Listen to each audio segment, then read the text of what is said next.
मर्यादा पुरुषोत्तम प्रभु श्रीरामंकर जन्म जयंती आनंद मनरे पालन कराଯାଇଛି। आज भारतवर्ष रे प्रभु श्रीरामचंद्र जन्म जयंती खूब धूमधाम रे पालन कराଯାଇଛି। महांगा ब्लॉक अंतर्गत भद्रेश्वर पंचायत साहनियाजपुर मां मंगला मंदिर पाखरे प्रभु श्रीराम प्रभु लक्ष्मण मां सीतांकर मूर्ति पाखरे जय बजरंग हनुमानकर मुखा रखी रामलालांकर जन्म जयंती खूब आनंद मनरे पालन करिसेंति। एठाकु आसिथिबा शताधिक श्रद्धालु और भक्त माने आसी प्रभु श्रीराम को दर्शन करी सानिध्य लाभ करथिले। एठाकु आसिथिबा श्रद्धालु और भक्त मानकर किभली असुविधा न होए सेथिपई पूजा कमिटीर मेंबर माने सजग रहिथिले। सब वर्ष परि ए वर्ष भी श्रद्धालु और भक्त माने आसी ठाकुरन को दर्शन करी आनंद होइछंती।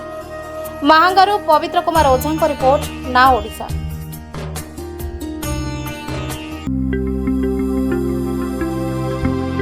लेटेस्ट न्यूज अपडेट पाई www.naodisha.com को लॉगिन करंतु।